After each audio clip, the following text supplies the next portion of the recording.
क्या होता है, अब हनुमान जी ने छलांग लगाई, एक सिद्धि है जो आकाश में उड़ जाने की प्राप्त हो जाती है। आकाश मार्ग से जाके वो लंका में प्रवेश हुआ। हनुमान जी, उनको कुछ आभास हो गया था, किसी जटायु नाम के एक पक्षी ने बता दिया था कि लंका का राजा रावण उठा कर ले गया, इसलिए वहां जाने की और किसी में हिम्मत नहीं थी। सूरवीर बलवान थे। हनुमान जी ने कहा कि मैं जाऊंगा तो कुछ ऐसी निशानी दो मुझे, ताकि मुझे पहचान सके कि मैं ऐरा गहरा व्यक्ति नहीं हूं, मुझ पर विश्वास करे माता। तो कहते हैं रामचंद्र जी ने अपनी छाप दे दी, अंगूठी निकाल के, उस पर नाम लिखा था उनका, और उसको सीता खूब पहचानती थी। उधर से सीता को घना दुखी कर ही रखा था, सता रखा था रावण ने, एक नौलखे बाग में छोड़ रखा था और उससे रोजाना यातना दिलाता था और अपनी पत्नी बनने की स्वीकृति वो उससे करवाना चाहता था, वो उसने स्वीकार नहीं की। और रावण को एक श्राप लगा हुआ था कि तू कभी किसी औरत के साथ बलात् नहीं कर सकेगा, स्वेच्छा से कोई संपर्क हो तो वो अलग बात है, लेकिन तू किसी का ऐसे जबरदस्ती नहीं कर पाएगा, नहीं तो गल जाएगा तू। इस डर से वो जबरदस्ती नहीं कर पा रहा था और उधर से उसको पीड़ित कर रहा था कि स्वयं यश कर दे, लेकिन वो सीता ने नहीं किया था। एक वृक्ष के नीचे बैठी थी और अपने कर्मों को कोस रही थी। छोटा सा रूप बनाकर एक बंदर का हनुमान जी उसी वृक्ष के ऊपर बैठ गए थे। यातना देने के लिए औरतें आई थी तो भी उसने देखा था। जब वो चली गई उसके बाद फिर हनुमान जी ने ऊपर से वह अंगूठी डाल दी। वो तो राजदूत बनकर गए थे। जब अंगूठी देखी सीता ने, तो आपने कथाएं खूब सुन रखी हैं, ज्यादा ना सुनाऊंगा, तो उसने सोचा कि ये बंदर अंगूठी उठाकर लाया तो मेरे पति की मृत्यु होगी। तो उसने पूछा, तो फिर वो नीचे आया, अपना थोड़ा ठीक सा रूप बना के खड़े हो गए और कहा, माता मैं ऐसे ऐसे रामचंद्र जी ने भेजा हूं और ये कहानी है। अब कहने का भाव ये है कि वो जो कुछ भी उसने उद्मस्ताया तो आपने पता ही है, हनुमान जी ने नौलखा बाग भी उजाड़ दिया उसका और सारा कुछ कर दिया। क्योंकि आज कथा का विषय कुछ अन्य है, इसलिए यहाँ लंबा प्रकरण नहीं करूंगा। तो उसमें हनुमान जी ने कहा कि माता मुझे भूख लगी है। तो उसने कहा, इस बाग के किसी वृक्ष के फल को तोड़ के मत खाना भाई, नहीं तो मेरी पिटाई होगी। मेरे को आदेश है, कोई फल गिर जाए तो खाना, तो टूटा हुआ अपने आप तोड़ के नहीं खाएगी। तो हनुमान जी का उठा गुस्सा, उसको गुस्सा हुआ। उसने कहा ठीक है, पहले तो सारे तोड़ तोड़ का फल खाए, फिर वो पेड़ पड़ पड़कर समुद्र में फेंक दिए। उनको पता चला तो युद्ध हुआ, अपने पता ही है काफी, फिर लंका लुंका भी फूक फाक थोड़ी बहुत जला के आ गया। और उसमें क्या कहा कि माता जी तो आप मुझे कोई ऐसी निशानी दो जिस निशानी को मैं श्री राम को दिखाऊं और वो विश्वास कर सके हाँ सीता जी की है, खोज पक्की होगी, क्योंकि इतना समुद्र को पार करके आना है, वैसे नहीं आएंगे वो। तो सीता ने अपना एक कंगन निकाल के दे दिया, कंगन हाथ में जो पैर रखा था सोने का, और कहा भाई इस चूड़ी को दिखा देना, वो खूब समझ जाएगी। अब वो कंगन लेकर हनुमान जी ने फिर छलांग लगाई। उस दिन वो ऐसे स्थान पर आके उतरा जहां पर एक ऋषि की कुटिया थी। वो ऋषि कौन थे? मुनिंद्र ऋषि स्वयं परमेश्वर थे। वहां सुंदर बाग लगा हुआ था, कुछ क्षेत्र में एक सुंदर सरोवर भरा था जल का। तो सुबह सुबह का समय था। हनुमान जी ने सोचा कि बहुत मनोरम स्थान है और यहाँ कुछ स्नान करूंगा, सामने बाग सुंदर फलों से लदबद है, आहार करूंगा और फिर ऋषि जी भी साथ में है, इनके दर्शन करूंगा, पहले स्नान कर लेता। अब जो कंगन वो लाया था उसको रख दिया पत्थर पे और स्नान करने के लिए प्रवेश किया सरोवर में। अब उन्होंने जो ही स्नान करने की चेष्टा की, लेकिन एक दृष्टि थी ऐसी कंगन पे कि जय ये कंगन गुम हो गया, कोई जानवर पक्षी उठा ले गया तो मेरी सारी मेहनत व्यर्थ जाएगी, सब परिश्रम व्यर्थ होगा। इसलिए नहा रहा था पर नजर था जैसे सर्प का मणि के ऊपर रहती है ओस चाटते समय, तो इसी प्रकार नहा रहा था, दृष्टि कंगन पे। इतने में एक बंदर आया, दौड़ा दौड़ा और कंगन उठाकर भाग लिया। आगे आगे बंदर, पीछे पीछे हनुमान। उस ऋषि के आश्रम में बंदर प्रवेश कर गया। बाहर आंगन में एक घड़ा रखा था, अच्छा बड़ा घड़ा। बंदर दौड़ता दौड़ता घड़े में कंगन डालकर आगे भाग गया। अब सुखी सांस ली कि कोई बात नहीं, ये समुद्र में डाल देता तो बातें बिगड़ जाती, घड़े में डाल दिया। फिर धीरे धीरे चले हनुमान जी। पहले घड़े में देखा उसने, ऋषि को तो पीछे प्रणाम करना था, तो घड़े में क्या देखा कि घड़े के अंदर ऐसे ऐसे कंगन हजारों की संख्या में पड़े, सेम टू सेम। अब उसने सोचा भाई मैंने तो इतनी पहचान नहीं, कोई कंगन कौन सा है। और श्री रामचंद्र जी तो सारा जानते हैं, उनके कंगन के ऊपर सारी निशानियों को पहचानेंगे, और मैं कोई गलती से दूसरा उठा ले गया तो वो मानेंगे नहीं। इसलिए वो ऋषि जी के चरणों में प्रणाम किया। परमात्मा ने मुनिंद्र रूप में बैठी थे, पूछा कि पहलवान कैसे आए। हनुमान जी ने कहा कि ऋषि जी आप कौन सी दुनिया में रहते हो। मुनिंद्र जी ने कहा क्या बात है, मैं तो इस पृथ्वी धरातल पर ही तो रहता हूं।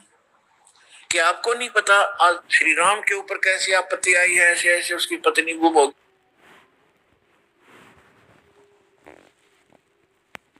माता की खोज करके मैं आया हूं।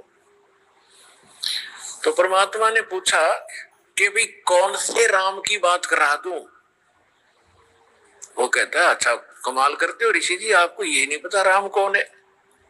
परमात्मा ने कहा बताओ तो, श्री के दशरथ पुत्र श्री रामचंद्र जी, उनका वनवास हुआ था, ऐसे ऐसे सीता उठा दी थी और आज मैं खोज करके आऊं ऋषि जी। परमात्मा बोले कि ऐसे ऐसे 30 करोड़ राम हो लिए तेरे, और तेरे जैसे हनुमान यही लीला करते रहे। तो हनुमान जी ने सोचा कि ऋषि के साथ ज्यादा बहस करना उचित नहीं, और अपना काम करूं और चलूं। कहने लगे ऋषि जी और बात छोड़ो आप, कि मेरे सामने एक समस्या आ गई है कि ऐसे ऐसे मैं कंगन लाया था माता के हाथ का, और वो कंगन मैं स्नान कर रहा था, बंदर ने उठा के आपके घड़े में डाल दिया।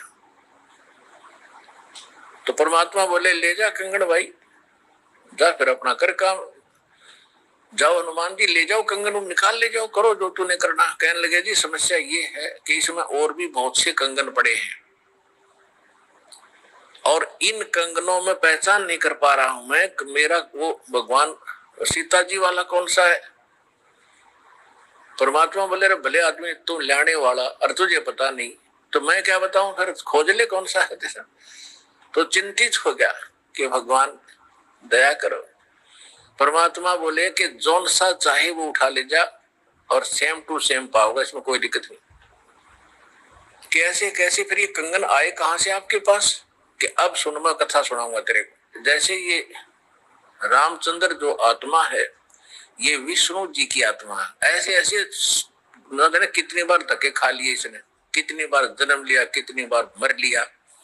तो प्रत्येक त्रेता युग में ये ऐसा ही होता है, और मैं यही बैठा हूं जब का, मेरी तो बहुत युगों की आयु है, मैं यहां बैठा हूं। पहले इन बातों पर किसी को अविश्वास नहीं होता था। तो हनुमान जी से बताया कि तेरे जैसी आत्मा हनुमान ना जाने कितने बन करा दिए, और कितने ये ऐसे कंगन ले लेकर आए हैं, इसी प्रकार वो बंदर उठा के इसमें डालता रहा है।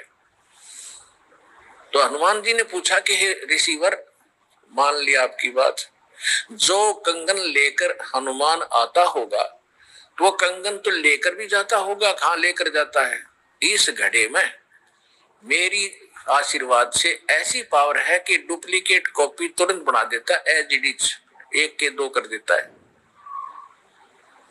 और नहीं विश्वास है तो ले ये कटोरा उठा के कोई दिया, ले इसमें डाल के देख ले।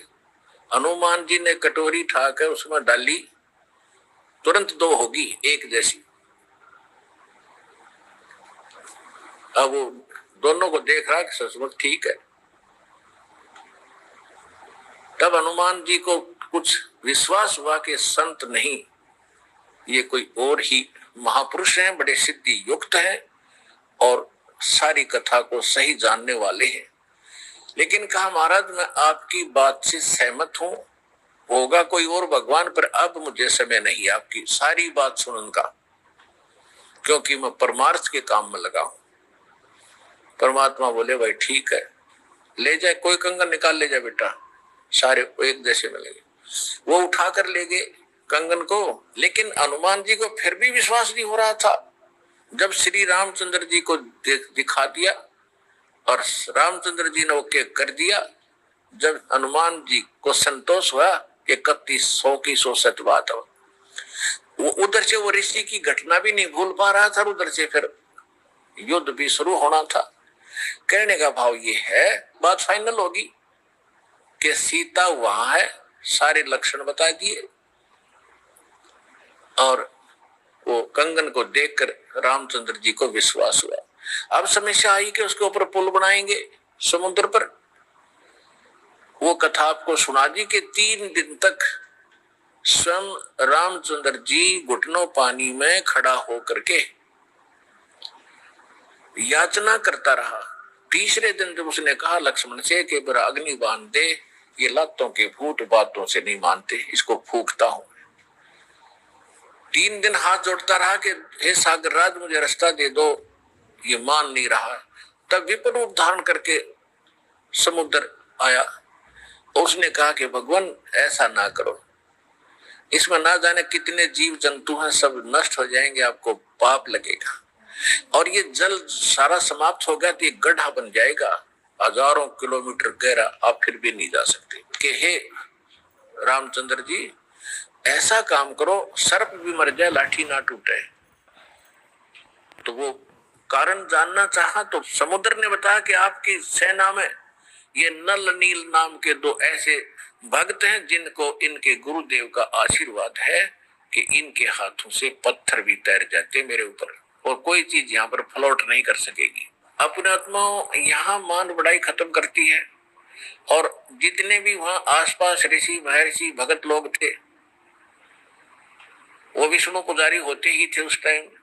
तो सब ने पता चला कि विष्णु के अवतार श्री राम आए हैं, श्री राम की पत्नी उठा ली गई है, पता चल गया है वो रावण के यहाँ है, उसके ऊपर चढ़ाई करेंगे, लड़ाई करेंगे। वो मान नहीं रहा। तो नल और नील ये भगत सारे पहुंच गए सेना में, क्योंकि भगत तो हेल्प करें, दुखी ऐसा है कि, तो वो भी सेना में खड़ा पाया आगे दोनों। तो उनको बुलाया गया। रामचंद्र जी ने कहा भी नल नील कौन है, वो आगे आए। अब पुण्यात्मा यहाँ मार खाता है इंसान, और परमात्मा इस प्रकार की जो हम गलतियां करते हैं, अपना भक्ति नाश करते हैं, उसके लिए सतर्क करते हैं। यहाँ पर क्या किया, नल और नील के मन में अभिमान आ गया, अहंकार आ गया कि आज हनुमान भी फेल, रामचंद्र भी फेल, क्योंकि पत्थर नहीं तर रहे, समुद्र पुल नहीं बन रहा। हमारे पास ऐसी शक्ति है कि पत्थर रखेंगे तैर जाएंगे, आज हमारी वाह वाह हो जाएगी। अंगद भी फेल, सुग्रीव भी फेल, जामवान भी फेल, ये फेल का चक्कर मारा जीव ने। तो उस दिन वो आए ना, मालिक याद किया। रामचंद्र जी ने पूछा कि तुम्हारे पास कोई ऐसी शक्ति है पत्थर तैर जाते? कहां जी है, कि ट्राई करके दिखाओ। उठाया पत्थर रखा, क्यों अभिमान था कि कर देंगे काम, वो डूब गया। दूसरा फिर रखा, वो भी डूब गया। तीसरा फिर रखा, वो भी डूब गया। अब रामचंद्र जी समुद्र की तरफ देख रहे हैं, विपर रूप में खड़े थे, ब्राह्मण रूप में, और ये कहना चाह रहे हो कि तू झूठ बोलता था, इनके पास कोई पावर नहीं। तभी समुद्र ने कहा, विपर रूप में खड़े समुद्र ने, क्योंकि ये देवता होते हैं, ये जल जो है ये देवता नहीं है, जल का कंट्रोलर एक देवता है, उसको वरुण कहते हैं। वो आकर खड़ा हो गया। तो वो कह रहा था कि हे नल नील, आज आपने गलती की भाई, आज तुमने अपना गुरु तो याद किए ही नहीं, तुमने तो नाश कर दिया बात का। करो याद उस मालिक को। तब उनको भी आता है कहाँ बोल गलती बन गई आज तक। तो यहाँ परमात्मा बताते हैं जैसे माता गर्भ को रख यत्न बनाए, ठेस लगे तो छन हुए तेरी ऐसे भक्ति नसावे। जैसे किसी बहन बेटी को गर्भ रहा हो तो उसकी कितनी केयर टेक करती है वह उस लाल को सफल करने के लिए कि मेरा गर्भ पूरा हो और बच्चे का मुंह देखूं मैं। तो वो कैसे चिंतित रहती है, चलते समय भी कहीं ऊंचे नीचे पर पैर ना रखा जा, भगवान मेरा बालक गर्भ खराब ना हो जा। रात को सोती है, करवट लेती है, तब भी एकदम उठ के उधड़क जाती है कहीं बच्चे पर दाब ना आ गई हो, मेरा गर्भ ना खराब हो जाए। तो कहते हैं जैसे माता गर्भ को और रखे यतन बनाए और ठेस लगे तो छन हो जाता है, तेरी ऐसे भक्ति नसावे। तो इस भक्ति रूपी गर्भ जो आज आपकी आत्मा में परमात्मा के सच्चे शब्द से पल रहा है, इसको इतना संयम से, इतना देखभाल से, यानी सावधानी से इसको परिपक्व करना पड़ेगा। जैसे माता गर्भ को रख यतन बना और ठेस लगे तो छन हो, तेरी ऐसे भक्ति नसावे। तो छोटी मोटी हम गलती कर देते हैं लापरवाही में, क्योंकि हमने इस लाल की कीमत का नहीं पता जो आज हमारी आत्मा में सत भक्ति रूपी जो मालिक का मंत्र से गर्भ रह रहा है, यानी आत्मा प्रफुल्लित हो रही है, जो भक्ति रूपी जो लाल हमारे अंदर बन रहा है, इसको ऐसे संभाल के रखना है, ना अभिमान करना है, कोई मर्यादा भंग नहीं करनी है, नहीं तो फिर नुकसान हो जाएगा, आपकी भक्ति नष्ट हो जाएगी। अब उन्होंने परमात्मा को याद किया, रहे नल नील यतन करे हार, तब सतगुरु से करी पुकार। रहे नल नील यतन करे हार, तब सतगुरु से करी पुकार। जा सतरे खोल की अपार सिंधु पे सिला तिराने वाले। जा सतरे खोल की अपार सिंधु पे सिला तिराने वाले। धन धन सतगुरु सत कबीर भगत की पीड़ मिटाने वाले। धन धन सतगुरु सत कबीर भगत की वो पीड़ मिटाने वाले।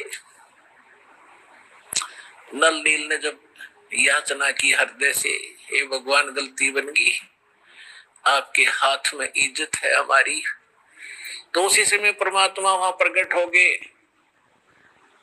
थोड़ी सी दूरी पर सबने देखा कि वो कौन आ रहा सामने।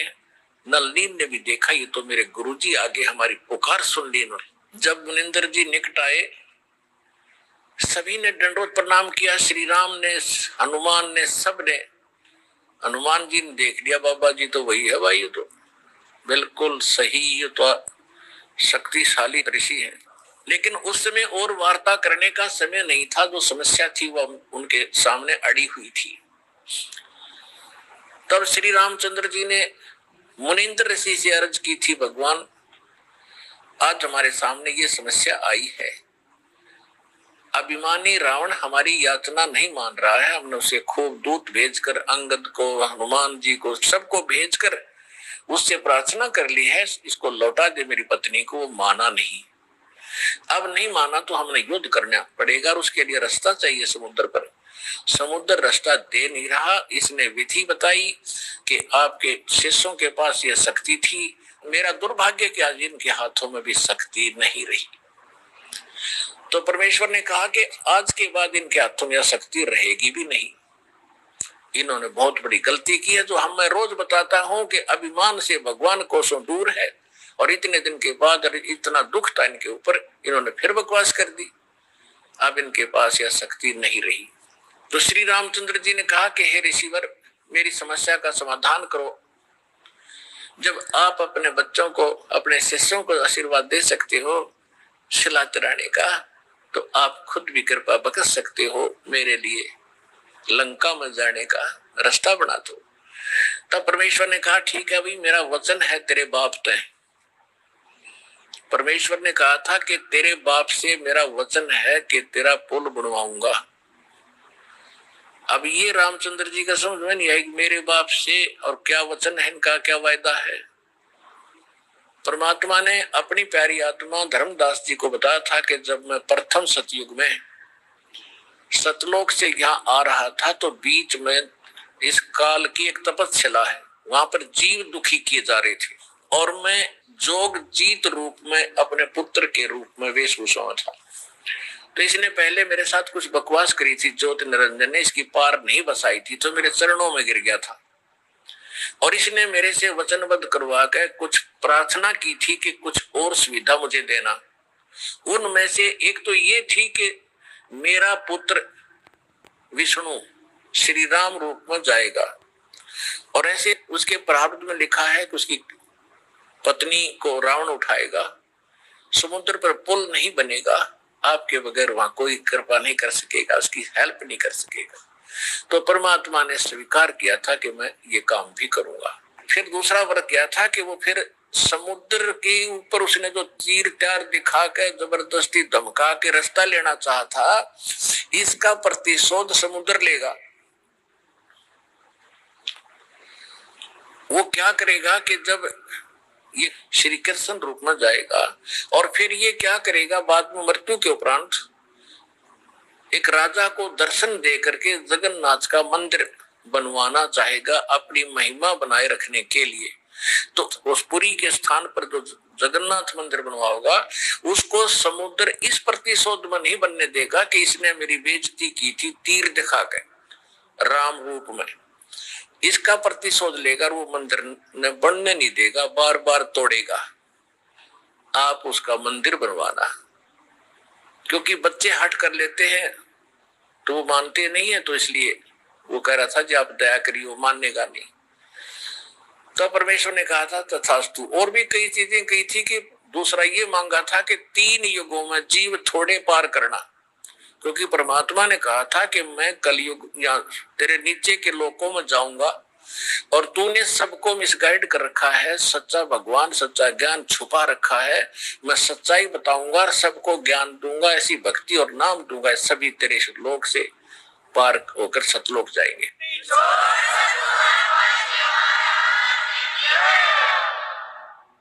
तो इस बात से वो बहुत दुखी हो गया कि तो मेरा नाश करेगा, मेरे बाग को उजाड़ेगा, क्योंकि काल ने हमारे को मिसगाइड करके धोखा करके मूर्ख बना के विवश करके और इस कच्ची बेड़ियों से बांध रखा है, ये शरीर दे दिया, इसमें हाड़ चाम मांस सारा थूक टट्टी पेशाब सारा भरा पड़ा है और हमने इतना प्यारा लगा है ये छूट नहीं जा। परमात्मा कहते इतना बढ़िया शरीर दूंगा, वहां जाकर ना नाड़ी होगी ना नस होगी ना कोई बीमारी ना हारी ना कोई बीपी हाई ना लो होगा। तो वो हमने पता ही नहीं था कोई ऐसा भी स्थान है जहाँ ऐसा सुख है। तो परमात्मा ने कहा था तेने क्या हाल कर रखा हूँ बच्चों का सारा, कोई गधा बना दिया कोई कुत्ता बना दिया, और जो मनुष्य वो कौन से सुखी है उनको ऐसा ज्ञान दूंगा और ऐसा मंत्र दूंगा वो यहाँ भी सुखी होंगे, मेरे साथ सतलोक जाएंगे। तो इस बात से वो दुखी हो गया था काल, ये तो नाश करेगा मेरे बाग न उजाड़ेगा। भगवान का पता लग गया, सच्चे स्थान का पता लग गया तो यहाँ कौन रहेगा। तो तब उसने चरणों में गिर के रा करके कबीर भगवान से याचना की थी कि 3 युगों में जीव थोड़े ले जाना और चौथे युग में आप कितने ले जाना। और फिर ये पुल बनवाने का, जगन्नाथ के मंदिर को बनवाने का ये भी प्रॉमिस करवाया था। जब उसने सारा परमात्मा प्रतिज्ञा कर ली थी तो फिर ये खलनायक है, ये विलियन है, धोखेबाज और ठग है, इसने तुरंत अपना आंखें बदल ली और कहा जाओ जोग जीत संसारा जीव न माने कहा तुम्हारा। कहते हैं 12 पंथ करूं मैं साजा नाम तुम्हारा ले करूं आवाजा, और 12 पंथ नाम जो ले ही वो मेरे मुख में अंश वही। और पहले अंश हमारे जाई और पीछे अंश तुम्हारे आई, और जाइयो जोग जीत संसारा। परमात्मा ने कहा था कि फिर मैं त्रेता युग में जाऊंगा, ठीक है भाई, चौथे युग में जाऊंगा कलयुग में और फिर पार कर लूंगा। तने गलती तो मेरे से करवा ही ली, वैसे मालिक ने गलती नहीं की, दाता को पता था कि सतयुग त्रेता द्वापर में ये दुखी नहीं होंगे, और जब तक जीव दुखी नहीं होगा इतना भगवान नहीं पहचान सकता। इसलिए दाता ने जानबूझकर उसको यश कर दी थी और वो बन गया था सियाना, अपने आप इंटेलिजेंट बन रहा था। मैंने रोल मार ली भगवान की है, मैंने इनकी अकल मार ली, मालिक ने अकल मारी उसकी। अब वो क्या कह रहा था कि देख लेना कलयुग जब आएगा, पहले मैं अपने दूत भेज के ऐसा गलत प्रचार करवा दूंगा, ब्रह्मा विष्णु महेश तक सीमित कर दूंगा, कोई पत्थर कोई पानी कोई मंदिर कोई मस्जिद गुरुद्वारों में बांध दूंगा, और पहले अंश हमारे जाई पीछे अंश तुम्हारा आई, जाओ जोग जीत संसारा जीवन वन फिर कहा तुम्हारा। कि पहले मेरे दूत जाएंगे और सारा उल्टा ज्ञान उल्टा भगवान उल्टा विधान सबको बता देंगे, गलत मंत्रों से हटा देंगे। ये राधा स्वामी पंथ, धन धन सतगुरु पंथ, निरंकारी पंथ, ये रासाराम जैसे ये सारे नकली पंथ काल के चलाए हुए। तो परमात्मा को पता था कि इसने कर लेते सारे जुगाड़ अपने, और जब मेरा दास जाएगा ऐसे समय में जब इनके परिपक्व हो चुके होंगे सारे पंथ, इन्हें जो कहना सुनना होगा वो सब कह चुके होंगे, जो ज्ञान देना होगा वो दे चुके होंगे, जो नाम देना होगा वो नाम दे चुके होंगे। और जब मेरा दास जाएगा वो प्रमाणित करके दिखाएगा कि सच्चाई ये है झूठ ये है, तो 2 मिनट में मेरे बच्चे मुझे पहचानेंगे और मेरे पास आ जाएंगे।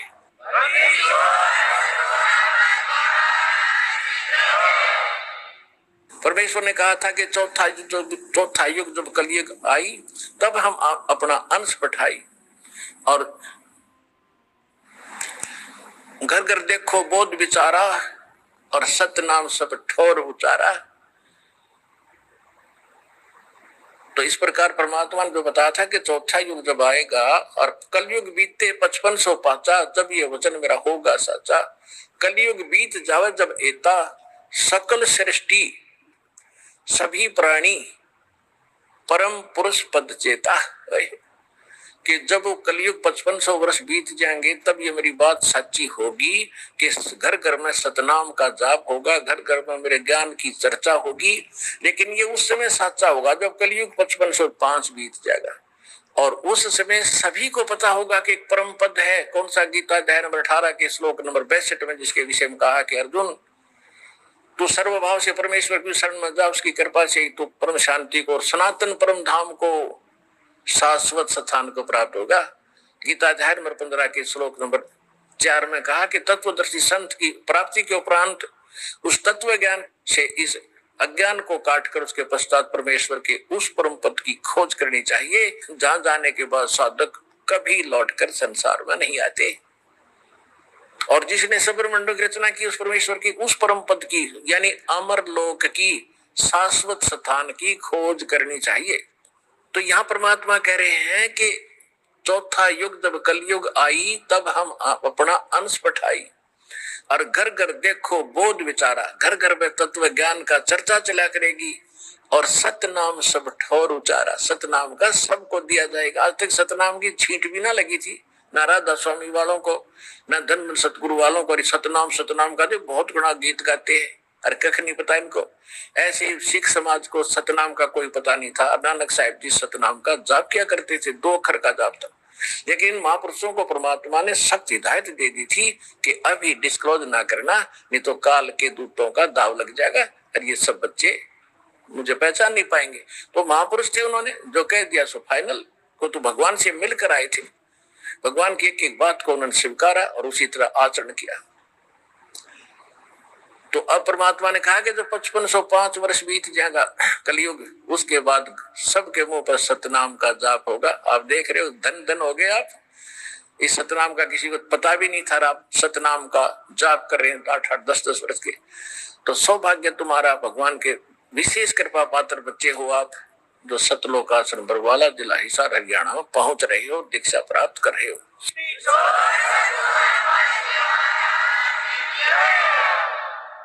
प्रसंग आया है कि परमेश्वर ने कहा था कि मैंने तेरे बाप से वचन कर रखा है, इसलिए मैंने आना पड़ा और ये पुल बनवाऊंगा मैं। अब रामचंद्र के बात समझ नहीं आ, मेरे पिता से कैसे वचन हुए होंगे। सोचा कभी बात होगी इनकी पिताजी के पास साधु संत आते ही रहे थे। तो परमेश्वर एक सोटी ले रहे थे हाथ में डंडा, और परमात्मा ने कहा कि आ जाओ मेरे साथ साथ। इस पहाड़ के चारों तरफ एक चक्कर लगाता हूँ, निशान लगा दी रेखा कि एक बहुत बड़ा पहाड़ था, उसके चारों तरफ पे लाइन खींचा है रेखा परमात्मा, एक रेखा खींच दी डंडी से कि इसके बीच बीच के पत्थर मैंने हल्के कर दिए, फ्लोटिंग कर दिए, और इनको उठाओ और फोड़ो, तराशो और पुल बनाओ। नल और नील को फिर भी सेवा दे दी कि ये राज मिस्त्री रहे हैं और इनको पत्थर तराश के सेट करना आता, इसकी मदद लेना और नल नील सहायता करना इस परोपकार में। तो नल नील ने वो राज का काम कराया था उनमें, उनको तराश तरुश के एक दूसरे में फंसा दिया ताकि वो अड़े रहे। लेकिन आशीर्वाद कबीर भगवान मुनिंद्र जी का था, जिससे पत्थर तरे थे और लंका पर चढ़ाई करने के लिए समुद्र पर पुल बना था। धन धन सत्य गुरु सत्य कबीर भगत की पीड़ मिटाने वाले। धन धन सत्य गुरु सत्य कबीर भगत की पीड़ मिटाने वाले, भक्त की पीड़ मिटाने वाले, भक्त की पीड़ मिटाने वाले। धन धन सतगुरु सत कबीर भगत की पीड़ मिटाने वाले।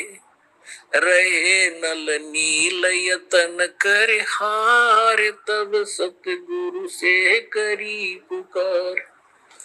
रहे नल नील यतन कर हार, तब सतगुरु से करी पुकार।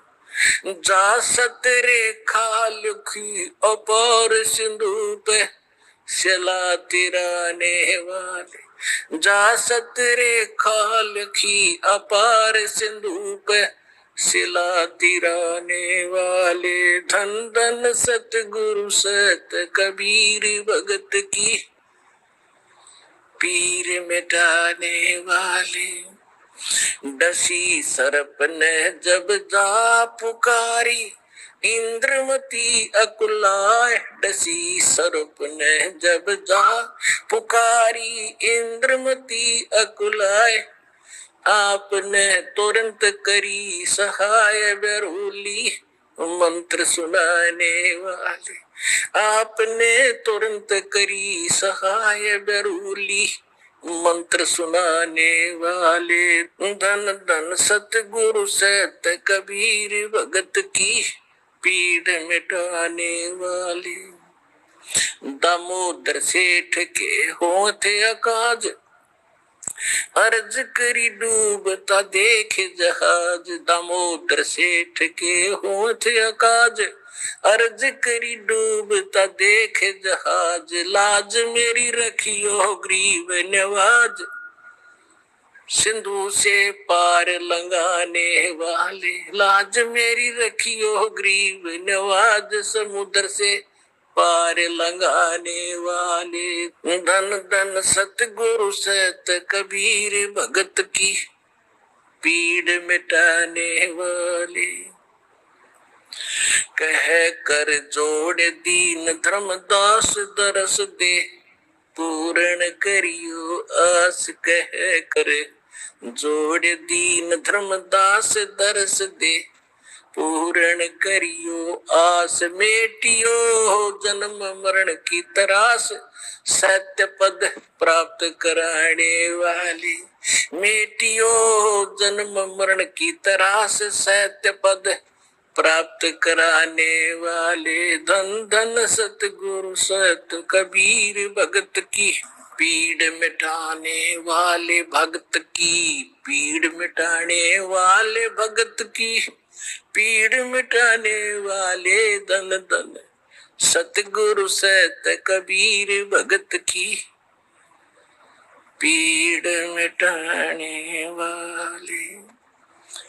अपनात्मा धर्मदास जी को जब ज्ञान हुआ, भगवान ने सारी कथा बताई, बेटा मैं ऐसे ऐसे चारों युगों में आया हूं। तो इसमें बता रहा है कि मालिक आप तो सबके दुख दूर करते हो। रहे नल नील यतन कर हार, तब सतगुरु से करी पुकार। जा सत रेखा लिखी अपार सिंधु पे, चलाते रहने वाले। जब धर्मदास जी काल प्रभावित ज्यादा था, धार्मिक आत्मा अवश्य थी, और धार्मिक आत्मा में एक लचीलापन घना होता है। एक आदमी कहता है ऐसा नहीं ऐसा होगा, तो सोच लेता है शायद ऐसा ही होगा, लेकिन तब जब तक हम दृढ़ नहीं होते, मोक्ष प्राप्ति नहीं होती। तो उसको दृढ़ करने के लिए जैसे धर्मदास जी बीच बीच में कुछ ऐसी ऊटपटांग बातें कर देते थे, तो परमात्मा अंतर्ध्यान हो जाते थे। उसको फिर तड़फ जागती थी, फिर रोता था बुरी तरह, फिर वो कथा सुना रहे, फिर रो रहे हैं, रोते हुए पुकार रहे हैं। तो जब कह रहे हैं धन धन सतगुरु सत कबीर भगत की पीड़ मिटाने वाले, फिर क्या बताते हैं कि आपने नल नील जब हार लिए थे, थक लिए थे यत्न कर करके, उन पर नहीं कुछ हुआ था, तब आपने सतरेखा लिखी अपार, भगवान ने बताई वो मैंने ऐसे किया था, वह मानी साची। फिर कहते इंद्रमती द्वापर युग में एक रानी थी, सर्प ने डस लिया था, वह विश्वास नहीं कर पा रही थी, मालिक करुणा में नाम से आ रहे थे, उसको भी आपने जीवित किया, पार किया। और फिर एक दामोदर नाम का सेठ था, व्यापार करता था जहाजों से, भगवान का नाम लिया, उसके बाद उस पर आपत्ति आई, जहाज डूबने लगा, उसने हृदय से पुकारा मालिक को, कबीर साहब ने उसका जहाज नौका ऊपर कर दिया, डूबने वाला था। तो कहते हैं दामोदर सेठ की होंठ काज अर्ज करी थी आपसे, जब डूबता देख जहाज। ऐसे क्या कहा था दामोदर ने कि लाज मेरी रखियो गरीब नवाज, फिर समुद्र से पार लंघाने वाले, जहाज को पार कर दिया, डूबने नहीं दिया।